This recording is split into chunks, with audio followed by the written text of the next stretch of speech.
అనేక గ్రామాలను దాదాపు 131 గ్రామాలను గ్రామ పంచాయతీలను ఇవాళ మున్సిపాలిటీలో విలీనం చేయడం తోటి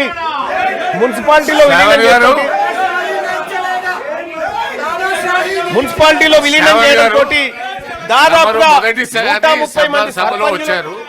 జర శాంతంగా ఉండడం మంచిది. This is not a press conference, this is the house. You are the first timer, you are first day you are attending. Please silent sir, ఓపికతో ఉండండి, దయచేసి కూర్చోండి సార్. ఇక్కడ please please please please sir, ఇక్కడ దాదాపుగా 130 గ్రామాలను ఇటీవల కాలంలో మున్సిపల్లో విలీనం చేయడం ద్వారా ఆ 130 గ్రామాల్లో ఉన్నటువంటి సర్పంచులు, దాదాపుగా 1300 వార్డు సభ్యులు, దాదాపు 80 మంది ఎంపీటీసీలు ఇవాళ రిజర్వేషన్ లేకుండా అర్హత కోల్పోయినటువంటి పరిస్థితి చూస్తా ఉన్నాం సార్.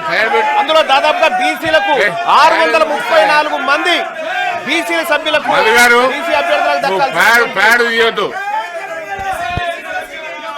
సో ఇట్లా బీసీలకు రిజర్వేషన్ అమలు కాక ముందుకే ఉన్న రిజర్వేషన్లు పోయినటువంటి పరిస్థితి ఈ మున్సిపాలిటీలో విలీనం ద్వారా జరిగింది అధ్యక్ష.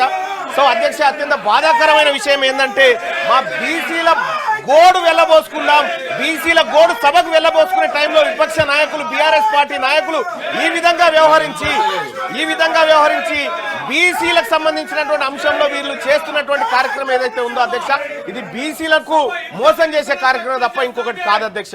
దయచేసి బీసీల విషయంలో, బీసీల టాపిక్ వచ్చినప్పుడు, బీసీల బిల్లు పెట్టినప్పుడు కొద్దిగా సంయమనం పాటించాల్సినటువంటి అవసరం ఈ సభ వీళ్ళకు ఉండే సార్. కానీ ఆ ప్రయత్నం ఏం చేయట్లేదు.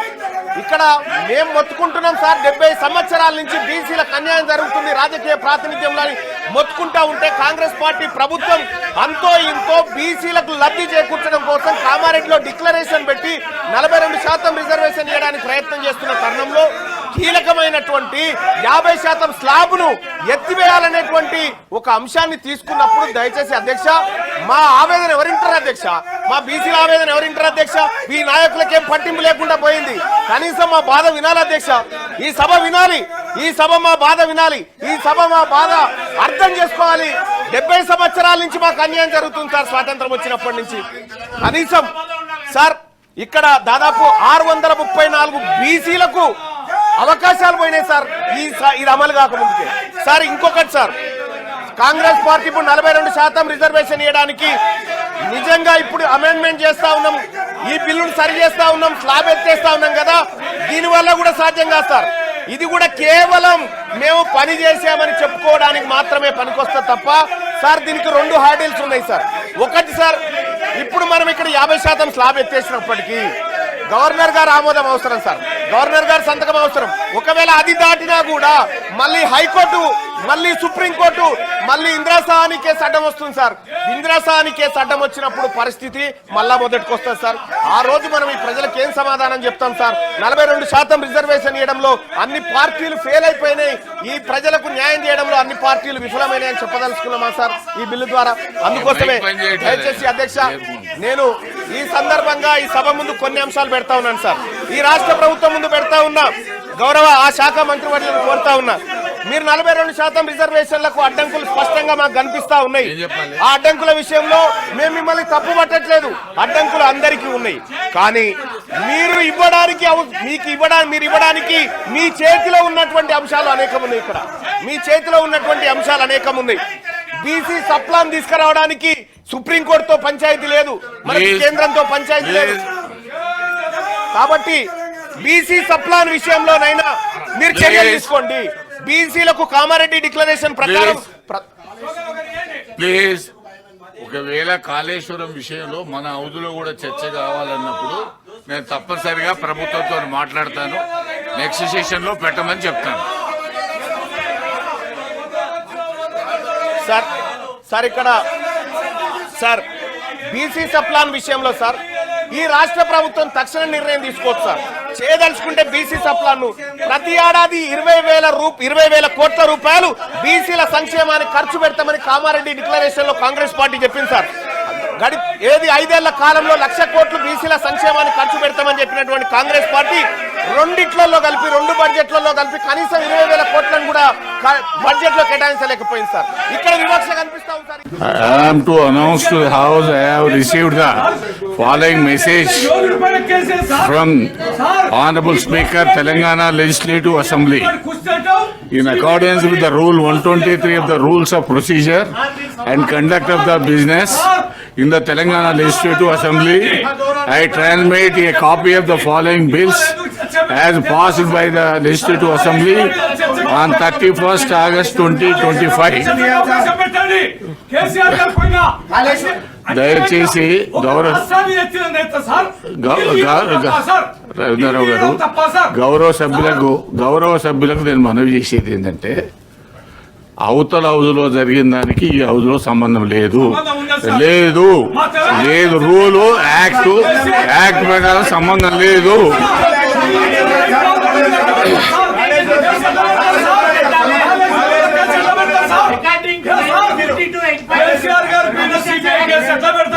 ఒక తెలంగాణ తెచ్చిన యోధుల పైన ఎట్లా కేసు పెడతారు సార్? సభలు నడవడానికి వీల్లేదు సార్.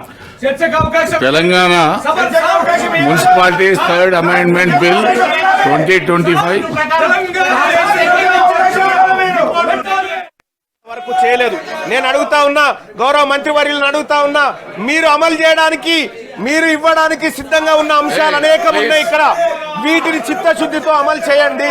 42% రిజర్వేషన్ విషయంలో మీరు పోరాడుతున్నటువంటి విధానంలో కానీ, లేకపోతే కేంద్ర ప్రభుత్వం సృష్టిస్తున్న అడ్డంకుల విషయంలో కానీ మేము మీకు అండగా నిలబడతాం. కానీ మీరు కామారెడ్డి డిక్లరేషన్ లో ఇచ్చిన ప్రతి అంశాన్ని అమలు చేయడంలో మీ చిత్తశుద్ధి సరిగా లేదని నాకు అర్థమవుతా ఉంది. అలాగే అధ్యక్ష, ఇక్కడ మంత్రివర్గాల విషయంలో మా బీసీలకు ఇంకా మంత్రివర్గాలు పెరగాలన్నటువంటి అవసరం ఉంది అధ్యక్ష. మా బీసీలకు మంత్రులు పెరగాలి, మా బీసీలకు అవకాశాలు పెరగాలి, మా బీసీ సర్పంచ్లకు, మా బీసీ ఎంపీటీసీలకు, మా బీసీ జెడ్పీటీసీలకు అందరికి కూడా అవకాశాలు మెరుగుపడాలి అధ్యక్ష. Don't come to this please. మీకు మైక్ ఉంది, అక్కడ వెళ్ళండి ప్లీజ్. మీ మైక్ మీ సీట్ లో కూర్చొని మాట్లాడండి ప్లీజ్. అక్కడ వెళ్ళండి please.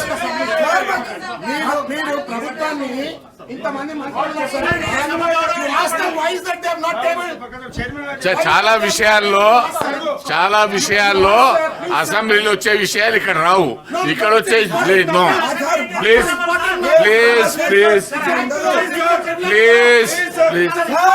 Madhu please go and sit there. Go to your seat please. మీ సీట్లలో వెళ్ళండి ప్లీజ్. బీసీ బిల్ మీద మాట్లాడండి, అవకాశం ఇస్తాను please. Complete your thank you sir. Sir, ఇవాళ ఈ రాష్ట్ర ప్రభుత్వం తీసుకొస్తున్నటువంటి సవరణ ద్వారా అధ్యక్ష, గతంలో కేసీఆర్ ప్రభుత్వం తీసుకొచ్చినటువంటి ఈ 50% ఏదైతే 34% చేయాలన్న వాళ్ళ ప్రయత్నాన్ని అడ్డుకున్నారు సార్ ఆ రోజు హైకోర్టులో. ఇప్పుడు మళ్ళొక్కసారి అడ్డుకోరన్న గ్యారంటీ ఏమైనా ఉందా? ఈసారి చేసేటువంటి అమెండ్మెంట్ ను కూడా ఖచ్చితంగా అడ్డుకుంటారు వాళ్ళు. అడ్డుకున్నప్పుడు మేము ఎవరి మొహం చూడాలి? మా బీసీలు ఎటువైపు చూడాలి సార్? అప్పుడు మాకు ఎట్టి పరిస్థితిలో ఇది ముందుకు పోతదనేటువంటి ఆలోచన లేదు. మీ కళ్ళ ముందున్నటువంటి అన్ని అంశాల్లో బీసీ డిక్లరేషన్ ని ఉన్నది ఉన్నట్టుగా ఈ 42% మీరు సాధ్యమైనంత వరకు మీ ప్రయత్నం చేస్తూనే మిగతా అంశాల మీద ఫోకస్ పెట్టాల్సిందిగా ఈ రాష్ట్ర ప్రభుత్వాన్ని కోరుతా ఉన్నాం సార్.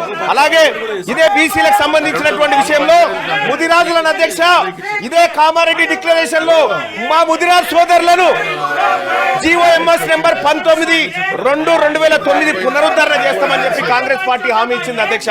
ఇందులో BCD లో ఉన్నటువంటి ఈ తెలంగాణ రాష్ట్రంలో అత్యధిక జనాభా కలిగినటువంటి ఈ బీసీ బిడ్డలను, ఈ ముదిరాజు బిడ్డలను BCD నుంచి BCAలోకి అధ్యక్ష మా ఇంకో అరల నుంచి ఇంకో అరలకు వస్తాంటారు తప్ప వాళ్ళు ఇంకో దాంట్లో పోయి గుంజుకుంటామని చెప్తలేరు అధ్యక్ష. ఈ ఇచ్చిన హామీ ఎందుకు అమలు చేస్తలేరు అధ్యక్ష? ఇది సుప్రీంకోర్టు అడ్డం పడతాం.